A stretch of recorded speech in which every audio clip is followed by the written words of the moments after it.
माणसाच्या आपल्या पराक्रमात प्रसन्न होत नाही तोपर्यंत ती कधीही भक्ती यशस्वी होत नाही. कधी प्रत्येक माणसाचं पूर्णत्वाकडे जीवन जात आज मी तर माझ्या मनानं सांगते, प्रत्येक मनुष्याच्या हृदयाच्या ठिकाणी, जटनाच्या ठिकाणी जो अग्नी वावरतोय ना, ती फक्त देवता तुम्ही आहात. आणि जर का ही अग्नी तप्त झाली नाही तर प्रत्येक मनुष्य प्राणी कधी काही करू शकत नाही. आणि म्हणूनच अगदी देवा हो, या तिलोत्तमेचा तुम्हाला साष्टांग करतो.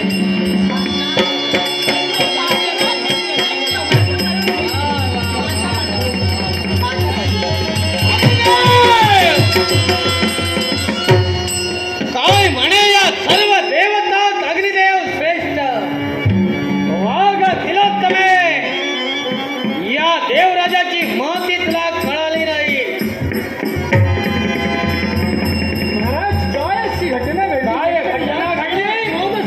या भरलेल्या देवसभेत एका रंभेनं तुमचं श्रेष्ठत्व सिद्ध केलंय. म्हणजे कुठंतरी आमची कमतरता आम्हाला भासू लागली. 4 ते 33 कोट देवतांचा अधिपती म्हणून आम्ही नटलोय. अर्थात या विश्वात सर्वश्रेष्ठ भक्त देवराज देवेंद्र होय. देवराज देवेंद्र महाराज, 33 कोटी देवतांचे अधिपती आपण आहात. आपल्या अधिपत्याकडे आम्ही आवडतो आहोत. एका रंभेने आमची स्तुती केली काय आणि आमच्याबद्दल आपल्या मनात द्वेषभावना निर्माण झाली. देशभावना एकाच कारणास्तव, जिथं 33 कोट देवतांचा अधिपती म्हणून देवराज नटलाय. अर्थात या देवसभेत श्रेष्ठत्व भक्त देवराज देवेंद्र होय. तुम्ही सारे आहात ते आमचे आज्ञांकित. तुमचा अधिपती म्हणून हा देवराज जिथं विराजित झालाय. आता तुम्ही आज्ञांकित असल्यामुळं श्रेष्ठ भक्त देवराज आहे. पण देवेंद्र महाराज, मला सांगा, जे स्थान तुम्हाला प्राप्त झालंय ते पराक्रमावर प्राप्त झालंय, या देवतांनी तुम्हाला दिलंय. ज्या अर्थी आम्ही भक्तिमार्ग आचरिला आणि त्याच भक्तिमार्गावर सुप्रसन्न होऊन देवतांनी तुम्हाला दिलंय. देवतांनी आम्हाला दिलंय. त्याच देव दरबारात देवतांचा अपमान करण्याचा अधिकार अग्निदेव नाही. जरी हे पद आम्हाला देवतांनी दिलं असलं तरी ते सामर्थ्य, ती योग्यता या देवराजाच्या अंगी होती. आणि म्हणून भक्ती मार्ग केला, भक्ती मार्ग आचरिला म्हणून हे देवतांचं अधिपती पद या देवराजाला दिलाय. अन्य कुणाला दिलं नाहीये. मार्ग आचरण आमचं असताना आमचंही सहकार्य आपल्याला लाभलंय विसरत आहात आपण. कदाचित आमचं कर्तव्य आम्ही केलं असेल, पण सहकार्य आमचं लाभलंय हो ना. अग्निदेव, सहकार्य तुमचं जरूर आहे. मग नव्हे तर साऱ्यांचं सहकार्य या देवराजाला आहे. पण ज्याच्या अंगी जेवढी योग्यता आहे, ज्याच्या अंगी जेवढं सामर्थ्य आहे, त्याला जसं श्रेष्ठत्वाचं पद दिलं जात आहे. तुम्ही सर्व भक्ष्यात अर्थात यज्ञात आम्ही जी आहुती दिली ती तुम्ही भक्षण केलात आणि त्यामुळे यज्ञ पूर्ण झाला. असं जरी असलं ना तरी आहुती आम्ही दिली आहे. मग माणसाने कधी केलेल्या उपकाराची परतफेड अशा प्रकारे करू नये. भरल्या दरबाराच्या देवतेचा अपमान आपण करतो आणि आपल्याला शोभा देत नाही. आपला आदर्श देवतांनी घ्यायला हवाय. असं असताना अपमान आम्ही करत नाही आहोत. आम्ही फक्त सिद्ध करतो की या भरलेल्या देवसभेत श्रेष्ठ कोण असेल तर देवराज देवेंद्र.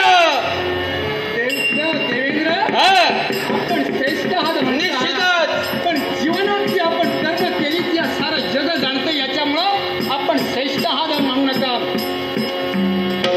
आम्ही काय कर्म केली याचा विचार अग्निदेवानं करू नये. कारण कोणती कर्म केली असली तरी आज देवतांचा अधिपती म्हणून आम्हीच आहोत. आणि म्हणून सांगतोय, तुम्ही आमचे आज्ञांकित आहात. अर्थात तुम्ही मान्य करा की देवराज श्रेष्ठ आहे. आम्ही तुमचे आज्ञांकित आहोत. अर्थात आमचे अधिपती जरी तुम्ही असलात तरी सुद्धा या देव दरबारात कुणाचाही अपमान करण्याचा अधिकार तुम्हाला दिलेला नाहीये. अपमान तुमचा नाहीये. आम्ही सिद्ध करतो ते आमचं श्रेष्ठत्व, ते तुम्ही मान्य करा. मला सांगा, आपली आज्ञा आम्ही कधी अमान्य केली आहे का? आम्ही ते म्हणालोच नाहीये. तुम्ही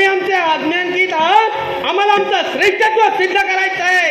कारण या भरलेल्या देवसभेत एक अष्टमापैकी तिलोत्तम ज्यावेळी अग्निदेवाचा गुणगान गाऊन त्यांचं श्रेष्ठत्व सिद्ध करताय, त्यामुळे कुठेतरी आमच्या श्रेष्ठत्वाला डाग लागतोय आणि ते आम्हाला नकोय. देवता हा अर्थात आपल्या मनामध्ये कुणाबाबतीत द्वेष भावना उत्पन्न होऊ नये.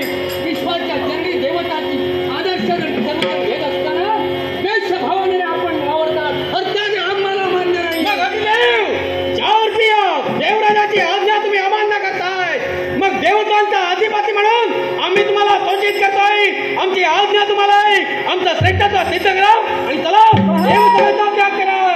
आम्ही श्रेष्ठ आहोत हे आम्ही जगाला सांगितलेलं नाही. आमची श्रेष्ठत्व सिद्ध करण्यासाठी, आमची स्तुती करण्यासाठी तत्पर झाली ती तिलोत्तम मेनका. यात आमचा काय दोष? यात तुमचा दोष नाही. आम्ही काय म्हणालोय? आम्ही सिद्ध करतोय की आमचं श्रेष्ठत्व, अर्थात कुठेतरी तुमचं श्रेष्ठत्व अमान्य करा आणि आमचं श्रेष्ठत्व सिद्ध करा.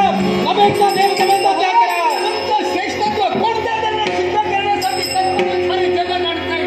प्रत्येकाच्या जीवनात आम्ही वावरत आहोत, अर्थात ते श्रेष्ठत्व सिद्ध करत असताना आम्ही कधीही असं म्हटलं. मग अग्निदेव, जर आमच्या मंडळाला तुमचा होकार नसेल तर देवराजाची आज्ञा तुम्ही अमान्य करताय, म्हणजे ही तुमची अधोगती आहे आणि हीच अधोगती करून या.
तंडवाद व्हायला नको होता. देवर्षी वास्तविक या विश्वाची रीत आहे.